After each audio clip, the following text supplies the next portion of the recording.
Hello dear students, myself SP Singh, most welcome आपका मेरे channel पर। आज एक और बेहतरीन लेक्चर के साथ आपके सामने हूं। आप लगातार यूं ही सीखते रहिए और लगातार अपनी प्रतिक्रियाएं मुझे देते रहिए, अपना स्नेह मुझे देते रहिए। राइट। एग्जाम जैसे जैसे नजदीक आती जा रही है, मेरे अंदर भी बहुत ऊर्जा आती जा रही है आप सबको अच्छा और अच्छा सिखाने के लिए, अच्छी से अच्छी लेक्चर्स के साथ एक्सरसाइज करवाने के लिए। तो आज का लेक्चर बहुत खास है, जो टारगेट करेगा आपकी अपकमिंग सीटेट एग्जाम को। राइट। कोई ना कोई क्वेश्चन यहां से 100% होगा, इस दावे के साथ आज का लेक्चर शुरू कर रहे हैं। ठीक है। आज का लेक्चर खास तौर से टॉपिक वाइज है आपका इमोशन से रिलेटेड। आपने जरूर इसे सुना होगा, संवेग, इमोशंस, भावना, इन नामों से ये बहुत ज्यादा पूछा जाता है। चलिए स्टार्ट करते हैं तो फिर आज का lecture without any delay.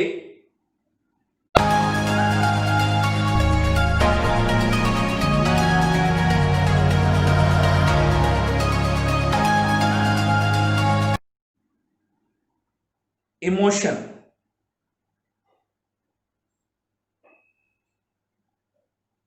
Emotion अंग्रेजी वर्ड है, हिंदी में इसको क्या बोलते हैं? संवेग बोलते हैं।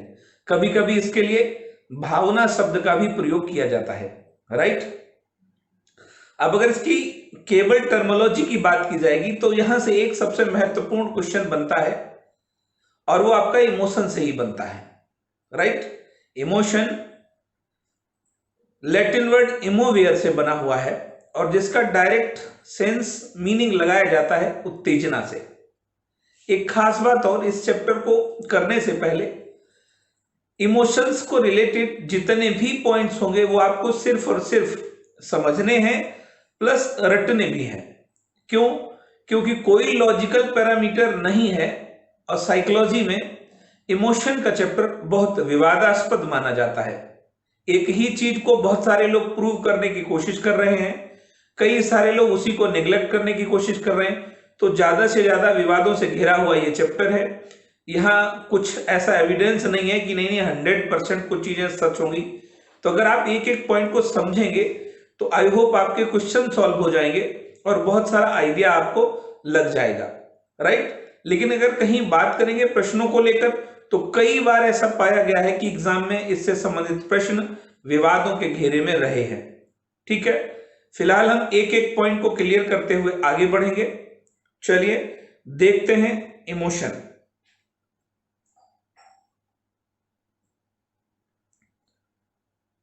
फर्स्ट पॉइंट है आपका, संवेग शब्द का अंग्रेजी रूपांतर इमोशन होता है। यहां तक आप सबको पता है, जो लैटिन शब्द इमोवेयर से बना है। अब देखेंगे हिंदी का शब्द आपका संवेग है, इसका इंग्लिश ट्रांसलेशन क्या है आपका? इमोशन है। और इमोशन लैटिन वर्ड इमोवेयर से बना हुआ है। अब यहीं से सवाल पूछा जाता है, इमोवेयर का अर्थ क्या है? इमोवेयर किस भाषा का शब्द है? इमोशन लैटिन वर्ड किस वर्ड से बना हुआ है? तो बहुत सारे क्वेश्चंस आप यहां देखेंगे पूछे जाते हैं। इमोवेयर का अर्थ किससे लगाया जाता? डायरेक्ट उत्तेजना से लगाया जाता है। डियर स्टूडेंट्स, उत्तेजना। एक एक पॉइंट को और समझने की कोशिश करिए। संवेग बालक के संवेगात्मक विकास एवं व्यवहार के आधार होते हैं। अब देखेंगे विकास के पक्ष में संवेगात्मक पक्ष भी आता है। बालक के विकास के या विकास के पक्षों में बहुत इंपॉर्टेंट है आपका संवेगात्मक पक्ष। तो संवेग बालक के संवेगात्मक विकास और व्यवहार के आधार होते हैं। यानी एक बच्चा जो व्यवहार करता है वो किस पर टिका हुआ है? वो संवेगों पर टिका हुआ है। सिंपल समझिए आप। अगला पॉइंट कह रहा, मनुष्य को संवेगों द्वारा ही विभिन्न कार्यों को करने की प्रेरणा मिलती है। जितने भी वो कार्य करता है मनुष्य, उसको प्रेरणा किससे मिलती है? इमोशन से ही मिलती है। प्रेरणा शक्ति मिलती है इमोशन से, जिससे वो कार्य व्यवहार करता है। राइट। यहां तक क्लियर है? चलिए बढ़ते हैं नेक्स्ट पेज पर। देखते हैं अगला पॉइंट। संवेगों के उदय होने पर, प्रकट होने पर, उत्पन्न होने पर व्यक्ति में अतिरिक्त शक्ति का संचार होता है। जब कभी व्यक्ति में संवेगों का उदय होता है, उत्पन्न होते हैं, तो क्या होता, उसके भीतर एक अतिरिक्त शक्ति का संचार हो जाता है। अतिरिक्त शक्ति, वह ऐसे कार्य करने लगता है जो सामान्य परिस्थितियों में उसके लिए कर पाना संभव नहीं होता है। एक सामान्य परिस्थिति है, आदमी नॉर्मल है, उस परिस्थिति में जो व्यवहार करता है वो नॉर्मल होते हैं, लेकिन संवेगात्मक स्थिति में जो व्यवहार करता है वो कुछ अलग प्रकार के व्यवहार होते हैं, और उन व्यवहारों को व्यक्ति सामान्य परिस्थितियों में नहीं कर सकता है। राइट?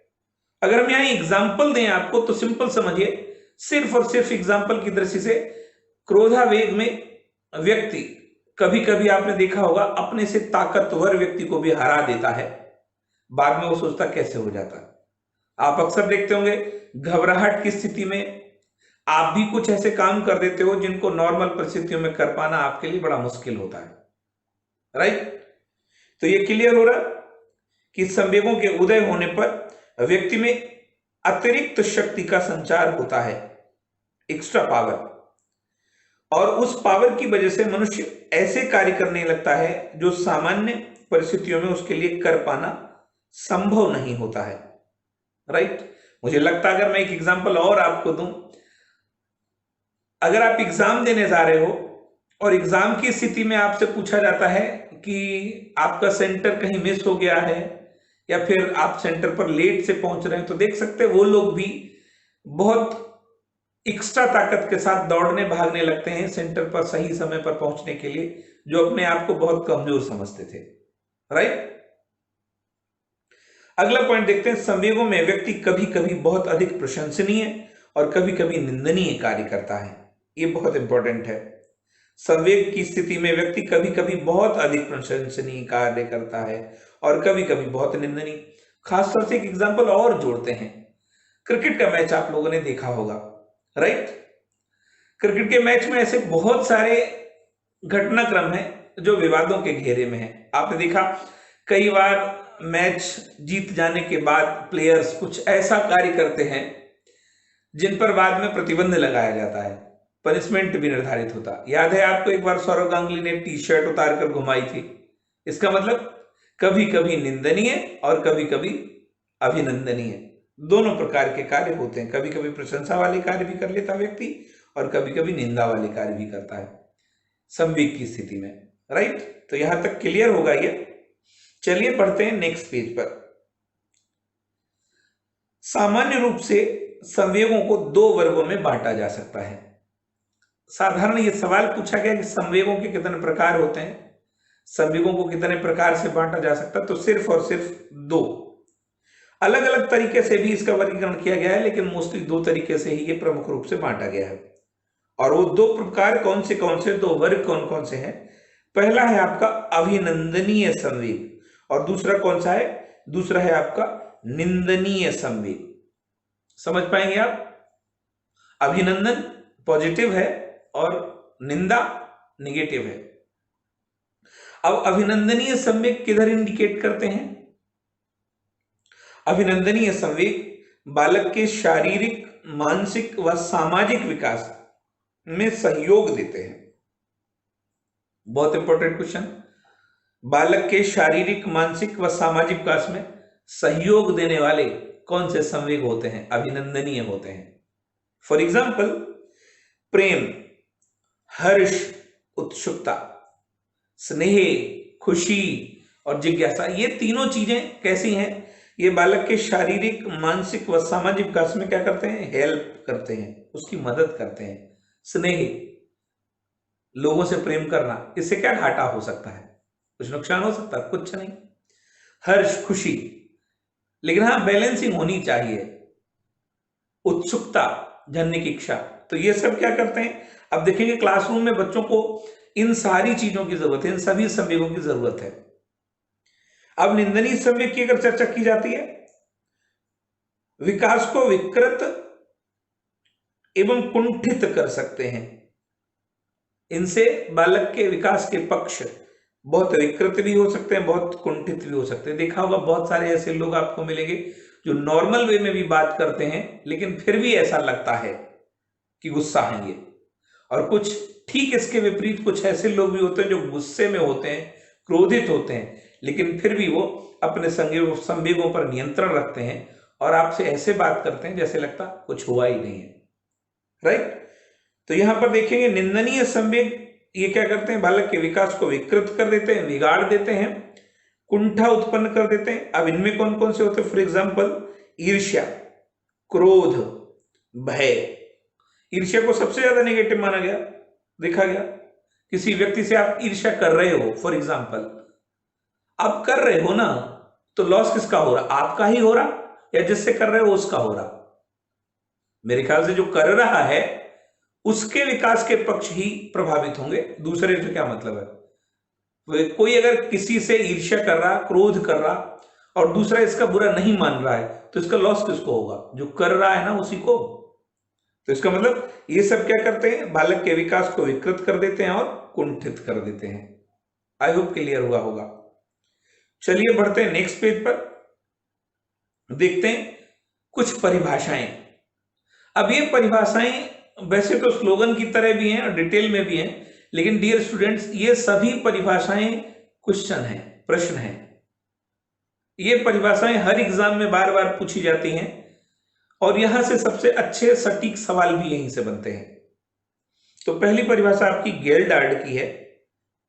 गेल्डार्ड का कहना है संवेग क्रियाओं का उत्तेजक है। किससे लगाया? केवल उत्तेजना। आप यहां याद रखने के लिए केवल एक कीवर्ड बनाकर चलिए, इमोवियर। और इमोवियर का अर्थ है उत्तेजना। उत्तेजना आप समझिए। तो क्या क्रियाओं का उत्तेजक है? किसने कहा? गेल्डार्ड ने कहा। स्टूडेंट परिभाषा कैसे याद करेंगे आप? 3 बॉन्ड में हम पहले टॉपिक याद करते हैं, तो संवेग हो गया आपका, राइट। दूसरा क्रियाओं का उत्तेजक, उत्तेजक लीजिएगा। और तीसरा बॉन्ड कौन सा होगा आपका? गेल्डार्ड, राइट। और इस तरीके से ये परिभाषा आपको याद हो जाएगी। संवेग, उत्तेजनाओं, क्रियाओं का उत्तेजक और गेल्डार्ड। अगली परिभाषा आपकी स्पिट्ज की। अब स्पिट्ज का क्या कहना है? संवेग बालक में जन्म से ही विद्यमान नहीं रहते हैं। अब आप देखिए, कहीं कहीं आपने पढ़ा होगा कि संवेग जन्म से ही होते हैं, जन्म के समय भी बालक में संवेग होता है, लेकिन स्पिट्ज का कहना है संवेग बालक में जन्म से ही विद्यमान नहीं रहते हैं। इसका मतलब बाद में आते हैं, जन्मजात नहीं है ये, ठीक है। जन्म के समय नहीं है, बाद में है ये। मैकडूगल का कथन है संवेगों की उत्पत्ति मूल प्रवृत्तियों से होती है। यहां इसको डियर समझने की कोशिश करो आप।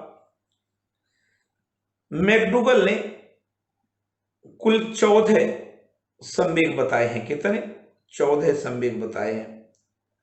अब संवेगों की दृष्टि से अगर बात की जाएगी तो समझिए आप, 14 संवेग हैं और संवेगों की उत्पत्ति किससे होती है? मूल प्रवृत्तियों से होती है। इसका मतलब 14 ही मूल प्रवृत्तियां भी हैं। अगर पूछा जाता है कि 14 मूल प्रवृत्तियां और 14 संवेग किसने बताए, तो डियर स्टूडेंट्स किसका नाम लेंगे आप? मैकडूगल का लेंगे, राइट। प्रत्येक मूल प्रवृत्ति से एक संवेग जुड़ा हुआ है, राइट।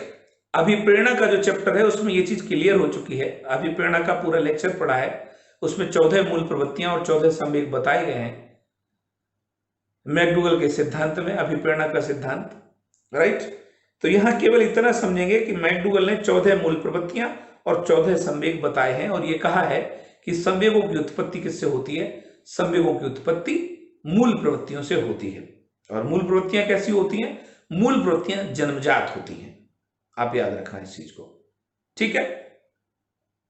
चलिए बढ़ते हैं नेक्स्ट पेज पर। अगली परिभाषा है आपके सामने क्रो एवं क्रो की। क्रो एवं क्रो का कहना है संवेग गतिशील आंतरिक समायोजन है। अब देखेंगे, गतिशील आंतरिक समायोजन है जो व्यक्ति के संतोष, सुरक्षा और कल्याण के लिए कार्य करता है। थोड़ा सा टिपिकल है, ये परिभाषा रीट में पूछी जा चुकी है। संवेग गतिशील आंतरिक समायोजन है जो व्यक्ति के सेटिस्फैक्शन, सेफ्टी और वेलफेयर कह सकते हो, कल्याण के लिए कार्य करता है संवेग, राइट। तो संतोष, सुरक्षा, कल्याण के लिए कार्य कौन करता है? व्यक्ति के संवेग करता है। यही कह सकते हो संवेग गतिशील आंतरिक समायोजन है और ये समायोजन कार्य करता है व्यक्ति के संतोष के लिए, सुरक्षा के लिए, कल्याण के लिए। ये परिभाषा किसकी है? क्रो एवं क्रो की है। आइए देखते हैं अगली परिभाषा, Drever, James Drever. James Drever आप अक्सर पढ़ते होंगे, हर टॉपिक से रिलेटेड इनकी परिभाषाएं हैं। संवेग से रिलेटेड क्या कहना है ड्रेवर का? संवेग प्राणी की एक जटिल दशा है, शब्द याद रखना, जटिल, जिसमें शारीरिक परिवर्तन प्रबल भावना के कारण, प्रबल माने तीव्र, तीव्र भावना के कारण उत्तेजित दशा और एक निश्चित प्रकार का व्यवहार करने की प्रवृत्ति निहित रहती है। डियर स्टूडेंट्स, ये दोनों परिभाषाएं थोड़ी सी बड़ी परिभाषाएं हैं, लेकिन फिर भी एग्जाम की दृष्टि से इंपॉर्टेंट है, याद रखना आप। इसलिए आप इन्हें सीखने की कोशिश करो 3 बॉन्ड पर डेवलप करके, राइट। चलिए बढ़ते हैं नेक्स्ट पेज पर, देखते हैं कुछ और परिभाषाएं और स्टेटमेंट। वैलेंटाइन, नाम तो सुना हुआ होगा। वैलेंटाइन का कहना है रागात्मक प्रवृत्ति के वेग के बढ़ने को संवेग कहते हैं। एक तो रागात्मक शब्द को उठाइए और संवेग को उठाइएगा। किसका कहना है? वैलेंटाइन। नहीं तो वेग को उठा सकते हो, वेग की बात संवेगों के लिए वैलेंटाइन ने कही है, आप ऐसे भी याद कर सकते हो। वैलेंटाइन, वेग, संवेग, हो गई परिभाषा याद। वैलेंटाइन, वेग, संवेग, या फिर संवेग, वेग, वैलेंटाइन, किसी तरीके से आप इसे याद कर सकते हो, बहुत आसान है, बट बहुत बहुत इंपॉर्टेंट है ये परिभाषा आपकी, राइट। स्टाउट, एक और राइटर है ये स्टाउट। इनका मानना है संवेग में एक निश्चित दिशा में क्रिया की प्रवृत्ति होती है, यानी एक डिफरेंट डायरेक्शन में कार्य करने की प्रवृत्ति किसमें छिपी हुई होती है? संवेग में छुपी हुई होती है। ये भी इमोशन ही है कि आप एग्जाम की तैयारी कर रहे हो, राइट। एक और स्टेटमेंट है बी.एन. झा का। बी.एन. झा का कहना है बालकों में संवेगों को जागृत करना, किसमें? बालकों में संवेगों को जागृत करना शिक्षक का एक महत्वपूर्ण कार्य है। अगर टीचर ये कार्य नहीं करेगा तो सोच लेना बालक का स्वाभाविक विकास कहीं ना कहीं बाधित होगा, ठीक है। अब छोटी उम्र में अगर ले लूं मैं, एक बच्चा अनावश्यक रूप से क्रोधित होता रहता, झगड़ता रहता, अगर टीचर उसको बैलेंस नहीं करवाएगा तो ये प्रवृत्ति एक पुरुष में भी बन जाएगी, क्योंकि बालक ही तो बढ़कर पुरुष होगा, और फिर ये क्या करेगी? व्यक्ति के विकास को कहीं ना कहीं विकृत कर देगी। तो इसलिए टीचर की जिम्मेदारी है कि वो क्या करे? बालकों में संवेगों को जागृत करने का कार्य करे। क्लियर हुआ? चलिए बढ़ते हैं नेक्स्ट पेज पर, कुछ और परिभाषाएं देखते हैं। आई होप आप यहां सबसे ज्यादा परिभाषाएं देखेंगे। पहली बार ऐसा है कि बहुत सारी परिभाषाएं हैं और सारी परिभाषाएं इंपॉर्टेंट हैं संवेगों को लेकर। अगली परिभाषा है आपकी वॉटसन की। वॉटसन कहते हैं नवजात शिशु में मूल संवेग पाए जाते हैं। इसको समझने की कोशिश करना बहुत अच्छे से। मूल संवेग पाए जाते हैं क्रोध, भय और स्नेह। कभी कभी स्नेह के स्थान पर प्रेम भी पूछा जाता है, ठीक है। तो बट यह समझना ये और भी इंपॉर्टेंट, इसके साथ आप लगा सकते हो वेरी वेरी इंपॉर्टेंट। कैसे? एक तो यहां सबसे बड़ा सवाल बनता कि मूल संवेगों की संख्या कितनी है। डियर स्टूडेंट्स, केवल और केवल 3। आप याद रखेंगे मूल संवेगों की संख्या कितनी है? मूल संवेगों की संख्या 3 है। और 3 कौन कौन से हैं? भय है, क्रोध है और स्नेह है, ठीक है। यहां का सवाल नेगेटिव बनने के चांसेस ज्यादा हैं आपके सीटेट के लिए। कौन सा मूल संवेग नहीं है? 3 यहां से होंगे, एक कोई और होगा, अब मूल संवेग बताए किसने हैं? वॉटसन ने बताए हैं। तो केवल एक डेफिनेशन पर कई सारे क्वेश्चंस डेवलप होने के चांसेस हैं। मूल संवेग किसने बताए हैं? वॉटसन ने बताए हैं। परिभाषा पूछी जा सकती है वॉटसन की, मूल संवेगों की संख्या पूछी जा सकती है, और मूल संवेग कौन सा नहीं है यह भी सवाल यहां से बन सकता है। राइट। अगली परिभाषा है आपकी जर्सील्ड की। संवेग शब्द किसी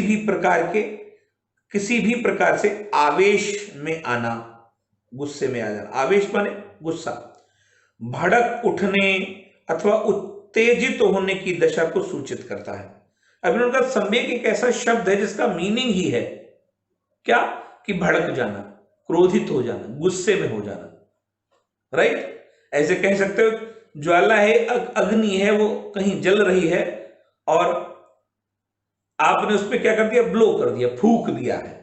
तो जब फूंक देते हैं वो अग्नि अपने आप ज्वलंत हो उठती है, और ये स्थिति किसमें है? ये संवेग में है। ये कौन कहता है? ये जर्सील कहते हैं। राइट। क्लियर हुआ होगा। चलिए बढ़ते हैं नेक्स्ट पेज पर। कुछ और भी परिभाषाएं हैं, उनको भी समझते हैं। हरलॉक के अनुसार, मैडम हरलॉक के अनुसार 1 माह तक संवेगों का निर्माण होता है और 24 माह तक सभी प्रकार के संवेग बालक में आ जाते हैं तथा 5 वर्ष तक सभी संवेग प्रभावी हो जाते हैं। बहुत बहुत इंपॉर्टेंट। और इस परिभाषा में भी कई सारे क्वेश्चन छुपे हुए संवेग की दृष्टि से। सबसे पहले तो ये कि संवेगों का निर्माण किस आयु तक होता है? 1 माह तक, 30 दिनों तक। हो सकता है 1 माह नहीं हो तो 30 डेज हो आपके। ये क्वेश्चन आपका यूपी टेट में पूछा गया है कि संवेगों का निर्माण किस आयु तक होता है? 1 माह या फिर 30 डेज होगा। अगला है 24 माह अथवा 2 वर्ष। आप याद रखेंगे 2 वर्ष के नाम से भी पूछा जा चुका। 24 माह तक सभी प्रकार के संवेग बालक में आ जाते। एक बालक में सभी प्रकार के संवेग किस आयु तक आ जाते हैं? तो 24 माह या फिर 2 वर्ष में आ जाते हैं। अगला है 5 वर्ष की आयु तक सभी संवेग कैसे हो जाते हैं? इफेक्टिव हो जाते हैं, प्रभावी हो जाते हैं। इस दृष्टि से भी ये परिभाषा बहुत बहुत महत्वपूर्ण है, वेरी वेरी इंपॉर्टेंट है। 3-4 क्वेश्चन यहां से टिके पड़े हैं। 1 माह तक संवेगों का निर्माण होता है, 24 माह तक सभी प्रकार के संवेग बालक में आ जाते हैं तथा 5 वर्ष तक सभी संवेग कैसे हो जाते हैं? प्रभावी हो जाते हैं, इफेक्टिव हो जाते हैं। ठीक है। अगली परिभाषा है ब्रजेज की। मैडम ब्रजेज का कहना है, अब देखेंगे ये दोनों फीमेल हैं, हरलॉक और ब्रजेज। ब्रजेज भी फीमेल है मैडम ब्रजेज। मैडम ब्रजेज का कहना है शिशु के जन्म के समय केवल एक संवेग उत्तेजना। ये कई बार सवाल पूछा गया। जन्म के समय कौन सा संवेग होता है शिशु में? उत्तेजना होता है, और उत्तेजना के कारण ही वो अपने हाथ पैर खींचता है, चलाता है, ऐसा करता है वो। ठीक है। आगे कहती है 2 वर्ष की आयु तक उसमें सभी संवेगों का विकास हो जाता है। 2 वर्ष फिर आया, 24 माह पूछा जा सकता है या फिर 2 वर्ष पूछा जा सकता है। तो very very important. Madam Hurlock का भी कहना यही है और मैडम ब्रजेज का भी यही कहना है कि 2 वर्ष की आयु तक बालक में सभी प्रकार के संवेगों का विकास हो जाता है। विकास होना और प्रभावी होना, ये दोनों बातें अलग अलग हैं। ठीक। आई होप क्लियर हुआ होगा। चलिए बढ़ते हैं नेक्स्ट पेज पर। कुछ और महत्वपूर्ण पॉइंट समझते हैं संवेगों से रिलेटेड।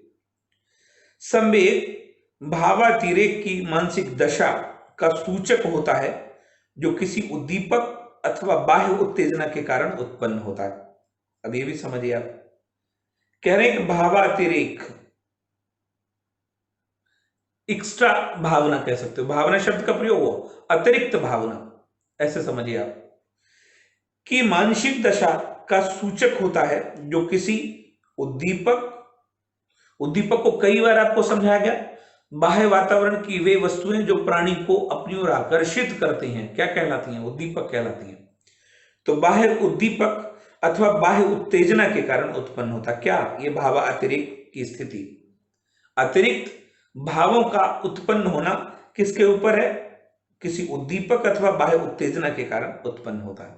ठीक है, इसके अंतर्गत भाव, आवेग और शारीरिक अथवा दैहिक प्रतिक्रियाएं आती हैं। कितनी चीजें शामिल है? भाव शामिल है, आवेग शामिल है, शारीरिक अथवा दैहिक क्रियाएं भी, प्रतिक्रियाएं भी शामिल होती हैं संवेगों की स्थिति में, राइट। और इनमें किसी प्रकार की कोई भी हलचल हो सकती है। ठीक है, डर की स्थिति में आपकी बॉडी को कांपना, कपकपाना, कभी कभी ऐसा डर लगता होगा आपको, राइट। चलिए बढ़ते हैं नेक्स्ट पेज पर। मनोवैज्ञानिक इस बात का अध्ययन करना चाहते हैं, इतनी सारी परिभाषाएं तो बता दी, लेकिन अब अगर बात की जाए कुछ और पॉइंट्स की तो समझिए, मनोवैज्ञानिक इस बात का अध्ययन करना चाहते हैं कि विभिन्न स्तर पर क्या एक औसत बालक के संवेगों के प्रदर्शन में अंतर होता है। यदि होता है तो ऐसा होता क्यों है। क्या बात कही गई देखेंगे आप। मनोवैज्ञानिक इस बात का अध्ययन करना चाहते हैं कि विभिन्न स्तर पर अलग अलग बाल्यावस्था, शैशवावस्था, किशोरावस्था, प्रौढ़ावस्था, वृद्धावस्था, इन अलग अलग स्तर पर एक औसत बालक के संवेगों के प्रदर्शन में, औसत एक नॉर्मल स्टूडेंट्स के संवेगों के प्रदर्शन में अंतर होता है। अगर होता है तो ऐसा क्यों होता है। ये बात तो सच है कि अंतर होता है, लेकिन ऐसा होता क्यों, अंतर होता क्यों है, इसका अध्ययन कौन करना चाहते हैं? साइकोलॉजिस्ट करना चाहते हैं। जैसे जैसे बालक की बुद्धि तथा तर्क शक्ति में वृद्धि होती जाती है, उसके व्यवहार में अंतर आता जाता है, और यही एक रीजन है कि साइकोलॉजिस्ट इसका अध्ययन करना चाहते हैं। एग्जाम्पल देखिए, एक छोटा बच्चा सबसे पहले अपने भाई के खिलौने के लिए झगड़ता है, लड़ता है, लेकिन जैसे जैसे वो बड़ा होता जाता है उसमें स्नेह उत्पन्न होता जाता है। इसका मतलब आप देखेंगे संवेगों के प्रदर्शन में अंतर होता है अलग अलग स्तर पर, बट ये होता क्यों है? इसके पीछे जैसे जैसे बालक की बुद्धि, तर्क शक्ति में वृद्धि होती जाती है, उसके व्यवहार में अंतर स्पष्ट सा दिखने लगता है, राइट। चलिए बढ़ते हैं नेक्स्ट पेज पर। इसके अतिरिक्त बुद्धि, तर्क, स्मृति में वृद्धि बालक के संवेगों के प्रकाशन में भी परिवर्तन ले आते हैं। अब पूछा जाए बालक के संवेगों के प्रकाशन में किसके द्वारा परिवर्तन आता है, तो फिर बुद्धि के द्वारा आता है, तर्क के द्वारा आता है, स्मृति में वृद्धि के द्वारा आता है। ये सारे फैक्टर हैं। अक्सर आपने देखा होगा एक व्यक्ति जब बच्चा होता है, क्या उसकी इच्छाएं, क्या उसकी जिद, क्या सोचने का तरीका होता है, लेकिन जैसे वो बड़ा होता जाता है, मैच्योर हो जाता है, तो उन सब पर वो नियंत्रण करना सीख लेता है। एक बहुत अजीब सी बात नहीं है। यह परिवर्तन किसके द्वारा हो रहा है? अतिरिक्त बुद्धि के द्वारा, तर्क के द्वारा, स्मृति में वृद्धि के द्वारा होता है। ठीक है, अगला पॉइंट कहता है इस प्रकार स्पष्ट होता है कि बालक जैसे जैसे आयु में बढ़ता है उसके संवेगात्मक, सामाजिक एवं मानसिक विकास एक निश्चित दिशा लेते जाते हैं।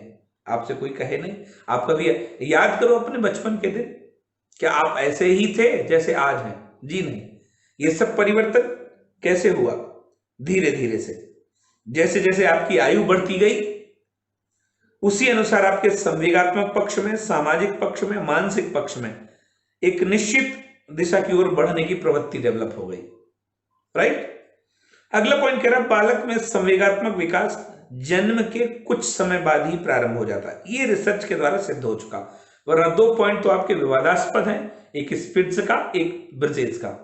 स्पिट्ज ने क्या कहा कि जन्म के समय बालक में कोई संवेग नहीं होता है, ठीक इसका विपरीत मैडम ब्रिजेस कहती हैं कि जन्म के समय बालक में एक संवेग होता है जिसे उत्तेजना के नाम से जाना जाता है, और उत्तेजना के कारण ही बालक रोता नहीं है, क्राई करता, चिल्लाता है। इसलिए छोटे शिशु के आंसू नहीं आते हैं। देखा होगा आपने, नवजात शिशु के आंसू नहीं आते हैं, बस वो रोता है तो चिल्लाता है, ठीक है, इसे क्राइंग बोलेंगे, वीपिंग नहीं बोलेंगे। क्लियर हुआ? चलिए बढ़ते हैं नेक्स्ट पेज पर। अब कभी कभी संवेदना का अर्थ भी लगाया जाता है भावना से। तो संवेदना चेतन उत्पन्न करने की प्रारंभिक स्थिति होती है। जो संवेदना है, सेंसरी है आपकी, इससे काहे चीज, किस चीज का उत्पन्न हो जाना है? चेतनता उत्पन्न होती है। और चेतन उत्पन्न करने की प्रारंभिक स्थिति क्या है आपकी? संवेदना है, सेंसेशन है। शिशु का सेंसेशन, संवेदन टूटा फूटा व अधूरा होता है। बड़े व्यक्ति का नहीं होता टूटा फूटा, बड़े व्यक्ति का कंफर्म होता है, कंप्लीट होता। लेकिन एक शिशु में संवेदना की स्थिति, सेंसरी की स्थिति कैसी होती है? ब्रेकिंग फंड में होती है, टूटी फूटी, अधूरी। और ये पूरा का पूरा ही आपका 0 से 2 वर्ष, पियाजे ने बताया है कि बालक कैसे सीखता, अपनी इंद्रियों के माध्यम से सीखता है।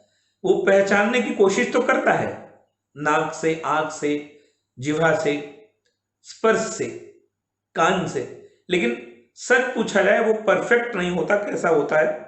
अधूरा होता है, इनकम्प्लीट होता है। अगला पॉइंट कहता है संवेग और संज्ञान एक दूसरे से घनिष्ठ संबंधित होते हैं। अब अगर बात की जाए संवेग और संज्ञान, कॉग्निशन, इमोशन और कॉग्निशन, ये दोनों एक दूसरे से कैसे संबंधित हैं?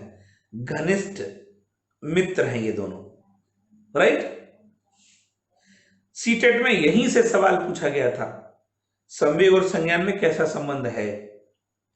चलिए बढ़ते हैं नेक्स्ट पेज पर, देखते हैं संवेगात्मक विकास की विशेषताएं। बहुत बहुत इंपॉर्टेंट है यहां पर, एक एक पॉइंट बहुत महत्वपूर्ण है। यहां एक पॉइंट, एक विशेषता, इसका मतलब एक क्वेश्चन है, आप ये मानकर चलें। संवेगात्मक विकास की विशेषताएं क्या क्या है? पहली विशेषता देखते हैं, संवेग सार्वभौमिक होते हैं, सार्वभौमिक होते हैं, यूनिवर्सल होते हैं, सभी में संवेग होते हैं, राइट? जैसे ही हम इसको पढ़ते हैं तो सोशल मीडिया पर वायरल हुई बहुत सारी घटनाएं याद आ जाती हैं।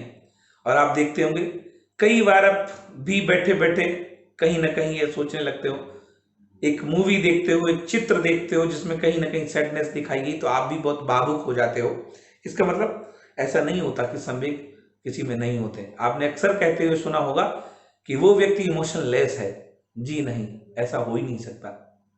इमोशंस तो होते होंगे, लेकिन बस वो उन्हें एक्सप्रेस नहीं करता है, प्रकट नहीं करता, इसलिए उसने उनका बैलेंस करना सीख लिया। और कभी कभी ऐसा होता कि लोग प्रकट भी करते हैं, ठीक है? तो संवेग होते सभी में है, सार्वभौमिक, इवन दो एनिमल्स में भी होते हैं, राइट? बंदर का जो फीमेल बंदर है, आप देखेंगे अपने बच्चे की डेथ के बाद उस बॉडी को, डेड बॉडी को भी अपने साथ चिपका कर रखता है, तो दैट्स इमोशन, राइट? गाय अपने बछड़े को अपने से दूर नहीं होने देती है, इमोशन, ठीक है? तो संवेग कैसे होते हैं? यूनिवर्सल होते हैं, सार्वभौमिक होते हैं। संवेगों का विकास धीरे धीरे व क्रमिक होता है, समय लगता है इसको डेवलप होने में, और समय कितना है? 2 वर्ष का समय होता है, राइट? ये धीरे धीरे विकसित होते हैं। अब इसमें भी समझिए आप, इनका विकास सच पूछा जाए साधारण से जटिल की ओर होता है। तो साधारण पहले विकसित होते हैं, जटिल संवेग बाद में डेवलप होते हैं, इसलिए संवेगों का विकास धीरे धीरे व क्रमिक होता है। और अगला पॉइंट है, संवेगात्मक अनुभव किसी मूल प्रवृत्ति, आ गया मूल प्रवृत्ति मैकडूगल का, किसी मूल प्रवृत्ति या जैविकीय उत्तेजना से जुड़े हुए होते हैं। ऐसा नहीं बिना मूल प्रवृत्ति के संवेग होते हैं। इसलिए मैकडूगल की पूरी थ्योरी बहुत महत्वपूर्ण है, जहां पर 14 मूल प्रवृत्तियां और 14 संवेगों का जिक्र किया गया है, राइट? और वो पूरा का पूरा उनका एक सिद्धांत से डेवलप किया गया हार्मिक मनोविज्ञान के नाम से। अगर पूछा जाता हार्मिक मनोविज्ञान के संस्थापक कौन है, तो विलियम मैकडूगल आएंगे, राइट? अगला पॉइंट है, संवेगों का विकास साधारण से जटिल की ओर होता है, ये मैं क्लियर कर ही चुका हूं। तो ये थे आपके 4 पॉइंट, 4 क्वेश्चंस बराबर, आप समझिए। बढ़ते हैं नेक्स्ट पेज पर, पॉइंट 5 को देखते हैं। 5th पॉइंट आपका कह रहा है संवेगात्मक विकास एवं मानव व्यवहार में सहसंबंध पाया जाता है। ये हम पहले ही पढ़ चुके हैं। अब देखेंगे संवेगात्मक विकास एवं मानव व्यवहार में सहसंबंध पाया जाता है। क्या वजह है? मम्मी पापा से डांट खाने के बाद आप खाना खाने का क्रम जो है वो त्याग देते हो, रूठ जाते हो। क्यों? कोई तो वजह है। आपका व्यवहार संवेगों से जुड़ा हुआ है, क्योंकि ये संवेग और व्यवहार में सहसंबंध होता है, कोरिलेशन होता है। आप जब खुश होते हैं तो अच्छा कार्य करते हैं, जब आप दुखी होते हैं तो अच्छा कार्य नहीं कर पाते हैं। इसके पीछे का रीजन आपका संवेग ही है। ठीक है। 6th पॉइंट देखते हैं, बालकों के संवेग बहुत बहुत, जितनी बार आप वेरी वेरी लगा सकते हैं यहां लगाइए आप। बालकों के संवेग प्रौढ़ों की अपेक्षा अधिक स्पष्ट, तीव्र एवं क्षणिक होते हैं। क्षणिक, ये 3 क्वेश्चन है यहां से डियर स्टूडेंट्स। बालकों के संवेग प्रौढ़ों की अपेक्षा कैसे होते हैं? तो पहली चीज, अपेक्षा अधिक होते हैं और अधिक स्पष्ट। अधिक में भी कैसे? मोर क्लियर होते हैं। एक बड़ा व्यक्ति मुस्कुराते हुए भी आपसे क्रोधित हो सकता है, लेकिन एक छोटा बच्चा अगर क्रोधित है तो उसके चेहरे से, उसकी एक्टिविटी से स्पष्ट आप देख सकते हो वो रूठा हुआ है, गुस्सा है, चिढ़ा हुआ है। लेकिन बड़ा व्यक्ति हो सकता बहुत क्रोधित हो, लेकिन चेहरे पर मुस्कुराहट ला सकता है। इसलिए आप उसको नहीं समझ सकते कि वो उसके संवेग कैसे क्लियर हो। तीव्र है बहुत, बालकों के संवेग प्रौढ़ों से तीव्र है, बहुत जल्दी आते, अचानक आते हैं। इसलिए वो देखा होगा खड़े खड़े एकदम फैल जाता है, गिर जाता है। गुस्सा होता तो गुस्सा होने का बर्तन फेंक देना, खिलौना फेंक देना, खुद जमीन पर गिर जाना, बहुत तीव्र। कृष्ण भगवान का याद होगा आपको, शिशुपाल की 101 गाली सुनते रहे। इसका मतलब बड़े व्यक्ति के संवेग तीव्र नहीं, स्लो होते हैं, धीमे धीमे। ठीक है। और क्षणिक होते हैं। बड़े व्यक्ति के क्षणिक नहीं है, बच्चे के क्षणिक होते हैं, आए और आकर चले गए। लेकिन बड़े व्यक्ति की अगर बात करेंगे तो आए तो धीरे धीरे, हो सकता आज कोई बात हुई, कल क्रोध आए उसे, और अगर आ जाए तो फिर सदियों सालों तक वो बना रहे। ठीक है। तो यहां पर एक लाइन पर बहुत सारे पॉइंट क्लियर हैं। बालकों के संवेग प्रौढ़ों की अपेक्षा अधिक स्पष्ट होते हैं, अधिक तीव्र होते हैं, अधिक क्षणिक होते हैं। अगला पॉइंट कहता है आपका 7th, बालकों के संवेग मूर्त वस्तुओं पर। ऑल दीज आर क्वेश्चंस, ये सब के सब क्वेश्चंस हैं जो बार बार एग्जाम में रिपीट होते हैं। बालकों के संवेग किस पर आधारित होते हैं? मूर्त वस्तुओं पर, कॉन्क्रीट वस्तुओं पर। कोई वस्तु जब तक उसकी आंखों के सामने है तब तक वो अपने संवेगों का प्रदर्शन करेगा, और अगर वो वस्तु उसकी आंखों से हटा दी जाएगी तो संवेगों का प्रदर्शन भी धीरे धीरे विलुप्त होगा। अगर यही बात की जाए प्रौढ़ों की, तो प्रौढ़ों के संवेग मूर्त व अमूर्त वस्तुओं पर, दोनों पर आधारित होते हैं। बालक केवल मूर्त पर, मां जब तक मार्केट जा रही है तब तक वो हाथ पैर पटक रहा है, मुझे भी जाना, मुझे भी जाना। टॉफी जब तक सामने है तो टॉफी लेने के लिए वो तब तक, लेकिन टॉफी खत्म हो जाएगी, छुपा दी जाएगी। खिलौना जब तक सामने है तब तक छुपा दिया जाएगा, धीरे धीरे करके वो रिमूव कर देता है। लेकिन यहीं पर अगर बड़े व्यक्ति की बात की जाए तो आप देखते होंगे किसी की मृत्यु के बाद, सालों के बाद उसके चेहरे को याद करके वो व्यक्ति रोने लगता है। इसका मतलब प्रौढ़ों के संवेग मूर्त और अमूर्त पर आधारित होते हैं, जबकि बालकों के संवेग केवल और केवल मूर्त वस्तुओं पर ही आधारित होते हैं। आई होप क्लियर हुआ होगा। Any doubt? चलिए बढ़ते नेक्स्ट पेज की ओर। अब देखते हैं संवेगात्मक विकास को प्रभावित करने वाले कारक कौन कौन से फैक्टर्स हैं जिनसे इमोशनल डेवलपमेंट अफेक्टेड होता है।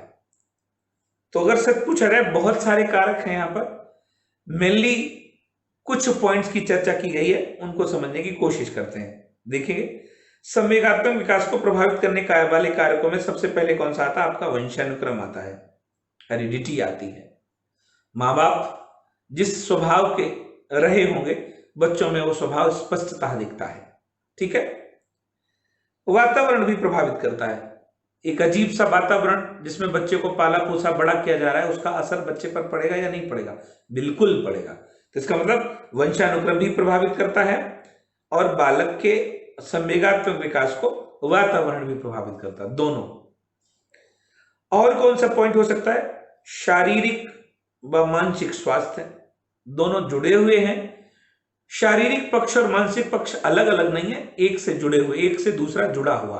आपके शारीरिक परेशानियां आपके मानसिक विकास को प्रभावित करेंगी और मानसिक परेशानियां आपके शारीरिक विकास को प्रभावित करेंगी। तो इसका मतलब व्यक्ति का शारीरिक और मानसिक स्वास्थ्य भी उसके संवेगात्मक विकास को प्रभावित किए बिना नहीं रह सकता है।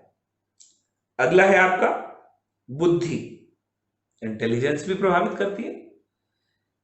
एक मंद बुद्धि बालक और एक प्रतिभाशाली बालक, इन दोनों के संवेगों में स्पष्ट अंतर देखा जा सकता है। एक औसत बालक के संवेगों में स्पष्ट अंतर देखा जा सकता है। इसका मतलब बुद्धि भी प्रभावित करती है।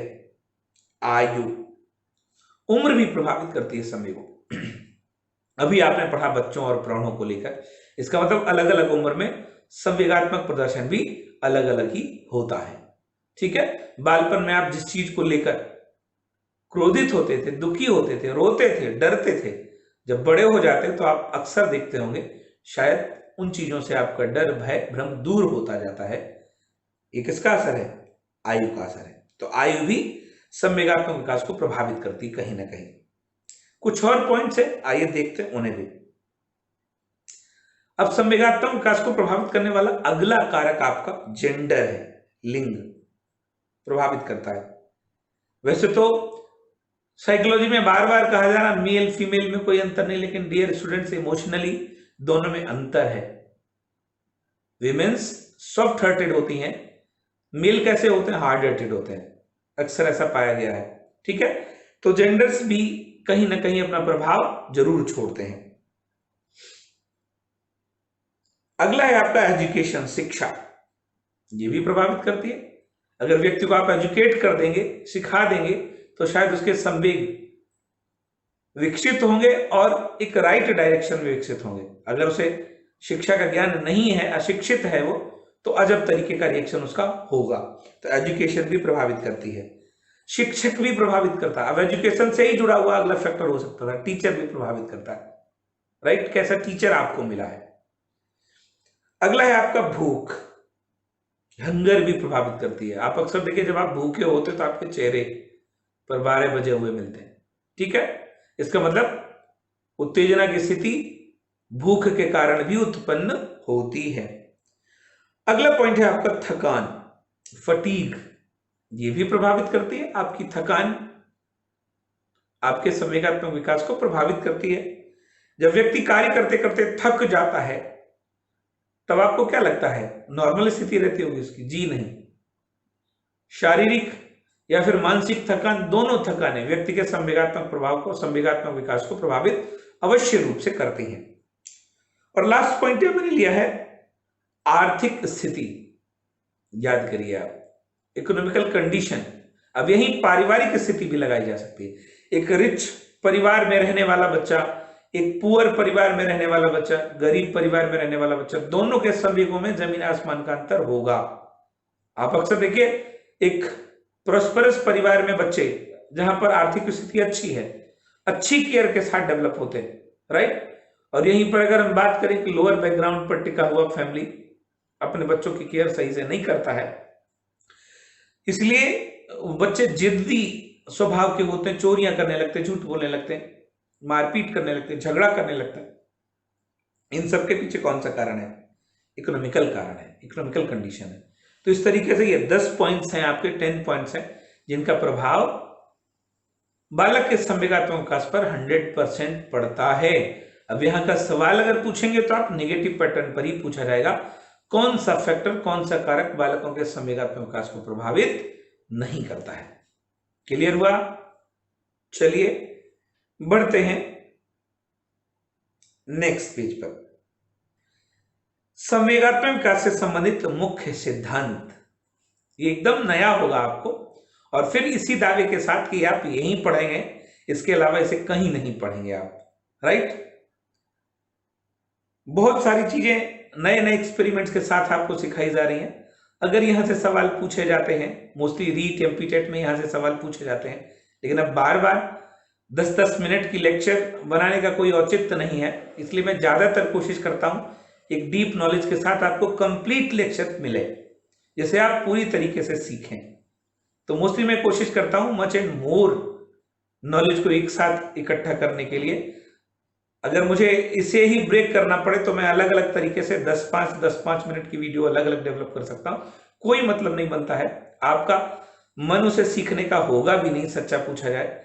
इसे इसीलिए यहां समझिए, संवेगात्मक विकास से संबंधित मुख्य सिद्धांत। कुछ सिद्धांत हैं जो बाई नेम पूछे जाएंगे और यहां से कोई डीप सवाल नहीं बनेगा, लेकिन मैं कोशिश करता हूं आपको कुछ और समझाने के लिए। चलिए बढ़ते हैं, देखते कौन कौन से मुख्य सिद्धांत संवेगों से संबंधित, संवेगात्मक विकास से संबंधित है। इसमें सबसे महत्वपूर्ण जो सिद्धांत है आपका जेम्स लैंग सिद्धांत है। आपने ये जरूर क्वेश्चन पढ़ा होगा, जेम्स लैंग का सिद्धांत किससे संबंधित है? संवेगात्मक विकास से संबंधित है। अब उसमें दो व्यक्ति हैं, एक जेम्स हैं और एक लैंग है। इस सिद्धांत का प्रतिपादन मिस्टर जेम्स ने 1884 में किया, 1884 में किया है, बहुत पुराना है ये। लैंग महोदय ने इस सिद्धांत का समर्थन किया और इन दोनों के नाम से इस सिद्धांत का नाम पड़ा जेम्स लैंग सिद्धांत। डियर स्टूडेंट्स, अगर पूछा जाएगा सवाल यहां से तो केवल और केवल इतना पूछा जाएगा जेम्स लैंग का सिद्धांत किससे संबंधित है, तो आप याद रखेंगे संवेगात्मक विकास से संबंधित है, संवेगों से संबंधित है। अब क्या है इनका सिद्धांत, सिंपल समझने की कोशिश करते हैं, देखेंगे आप। कुछ पॉइंट के साथ उन्होंने समझाया कि होता क्या, फॉर एग्जाम्पल कोई सड़क दुर्घटना हुई माना की, राइट। अब उससे हुआ क्या, सड़क दुर्घटना, कोई भी सड़क दुर्घटना हुई, हृदय गति का बढ़ना, तो व्यक्ति की हृदय गति तीव्र हो जाती, बढ़ जाती है, और इसका रिएक्शन क्या है, व्यक्ति में पसीने आ जाते हैं। ठंडी में भी पसीने आ जाते हैं, याद रखिएगा। कभी किसी व्यक्ति वालक की कोई झूठ, कोई सच्चाई अगर उसको पता चलती है, लोगों को पता चल जाती, तो देखा हुआ एसी में भी उसको घबराहट महसूस होती, पसीने आते चेहरे पर। इसका मतलब सड़क दुर्घटना, इससे क्या हुआ, हृदय गति का बढ़ना हुआ, व्यक्ति में पसीना आया और उत्पन्न क्या हुआ, आपका भय हुआ, राइट। अब सड़क दुर्घटना की बात करेंगे तो लाइक उद्दीपक ट्रीट हो रही है, इससे दो कार्य हुए। एक तो पहला ये कि विशिष्ट शारीरिक क्रिया परिवर्तन, आप जिस शारीरिक क्रिया में थे उससे परिवर्तन हुआ, तभी तो पसीने आए। अब इससे हुआ क्या, पसीने आने के बाद क्या हुआ, शरीर क्रियात्मक परिवर्तनों का परीक्षण किया गया, और यह सही बात है, जब परीक्षण किया गया तो पता चला यह स्थिति व्यक्ति की किस कारण से आई, भय के कारण आई, और भय क्या है आपका, अनुभूत संवेग है। यह सिद्धांत किसका है, जेम्स लैंग का है। ठीक है, क्लियर हुआ। चलिए देखते हैं कुछ और सिद्धांत। अगला सिद्धांत है आपका कैनन बार्ड का सिद्धांत। यहां पर भी दो व्यक्ति हैं, कैनन एवं वार्ड। इनके सिद्धांत में इन्होंने कैसे एक्सप्लेन किया है संवेगात्मक विकास को। कोई उद्दीपक होता है वातावरण में, स्टिमुलस होता है जो चेतक का काम करता है, चेतक कॉन्शियसनेस आपको दे रहा है, राइट। इससे होता क्या है, एक तो अनुकंपी तंत्रिका तंत्र, अनुकंपी वाइब्रेट हो जाता है आपका तंत्रिका तंत्र में, और प्रमस्तीय बलकुट होता है, मानसिक स्थिति में कहीं कुछ चीजें परिवर्तित होती हैं। इसके बाद क्या होता है, शारीरिक क्रियात्मक परिवर्तन होते हैं जो क्रिया संभव बनाते हैं, और इससे क्या होता है, संवेगों के आकस्मिक अनुभव हमको होने लगते हैं। तो यहां से देखेंगे उद्दीपक है, एरोबाइट समझाया गया, इससे चेतक अनुभूति होती है। ये दो तरीके से बट जाती है आपकी, राइट। और एक का रिजल्ट क्या होता, अनुकंपी तंत्रिका तंत्र से क्या होता, शरीर क्रिया परिवर्तन होता है जो क्रिया संभव बनाते हैं, और प्रमस्तकीय बलकुट से क्या होता, संवेगों के आकस्मिक अनुभव हमको होने लगते हैं। ये किसका सिद्धांत है, कैनन एवं बार्ड का सिद्धांत है, राइट। चलिए बढ़ते अगले सिद्धांत को देखने के लिए। अगला है आपका सेक्टर सिंगर सिद्धांत। पूछिए अपने आप से, पहली बार ये नाम सुन रहे होंगे आप, राइट। अगर आपसे पूछा जाएगा तो आपको सेक्टर सेक्टर सेक्टर बटे 11 याद रहेगा, लेकिन यहां पर्टिकुलर सेक्टर सिंगर यहां पर भी दो व्यक्ति हैं, एक सेक्टर है, एक सिंगर है, इनका सिद्धांत है। ये इसको कैसे एक्सप्लेन करते हैं? प्रत्यक्षित बाह्य उद्दीपक, कोई ना कोई बाहर एक उद्दीपक है, प्रत्यक्षित है, जिसे जैसे जोड़कर देखा गया है। ये क्या करता? शरीर क्रियात्मक उद्दीलन करता। वो उद्दीपक हमारी बॉडी में क्या करता? कुछ उद्दीलन करता है, तूफान लाता है, कुछ गड़बड़ी करता है। ये हमें इंडिकेट किससे करता? संज्ञानात्मक लेवल की तरफ, कॉग्निटिव लेवल की तरफ ले जाता है। और जब कॉग्निशन हो जाता है तो क्या होता? संवेग का हमें अनुभव होता है। राइट? ये सिद्धांत किसका? ये सेक्टर सिंगर का सिद्धांत है। यह सबसे ज्यादा पूछा जाने वाला जो सिद्धांत है डियर स्टूडेंट्स, एक ही सिद्धांत है आपका, जेम्स लैंग का सिद्धांत है। अगर और कोई पूछे जाएंगे एमपी टेट, रीट या फिर झारखंड टेट एग्जाम में, तो आपके अगले क्वेश्चन पूछे जा सकते हैं। तो आप तीनों को याद रख सकते हो। सिद्धांत में इंटरनल कुछ नहीं पूछा जाएगा, बट तीनों सिद्धांत के नाम पूछे जा सकते हैं। क्लियर हुआ? चलिए बढ़ते हैं नेक्स्ट पेज पर।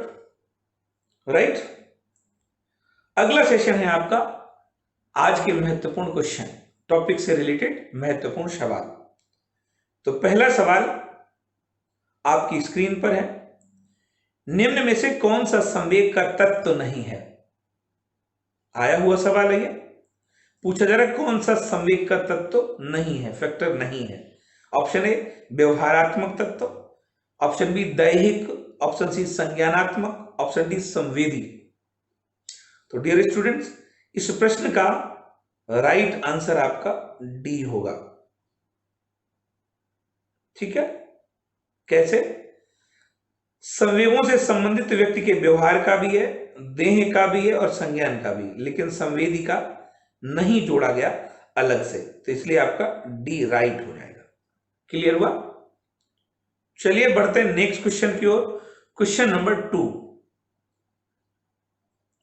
निम्न में से कौन सा मूल संवेग नहीं है? हमने पहले ही बोला था, यह सवाल भी आया हुआ है। निम्न में से कौन सा मूल संवेग नहीं है? ऑप्शन ए क्रोध, ऑप्शन बी भय, ऑप्शन सी स्नेह, ऑप्शन डी उत्तेजना।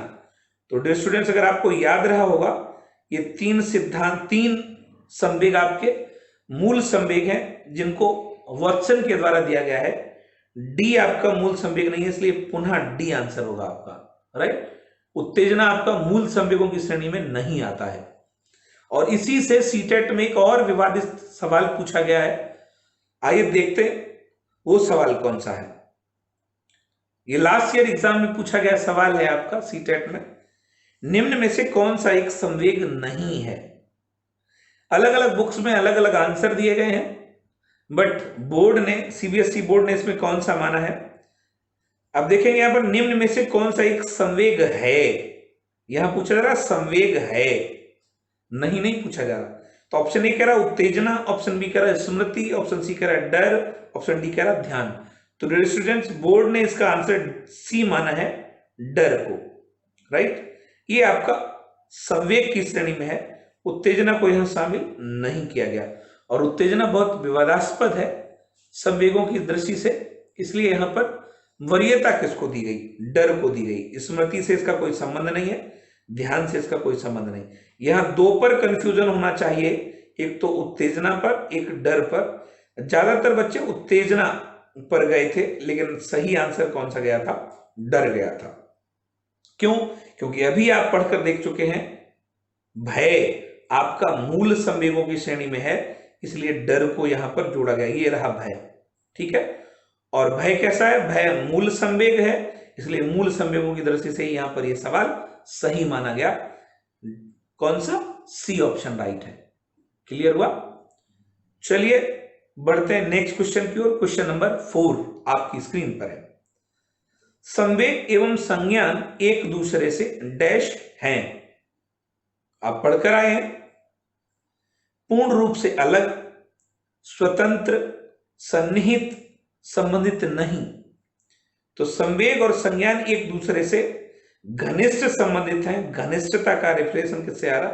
सन्निकट से आ रहा, तो सन्निहित हो जाएंगे। क्लियर हुआ?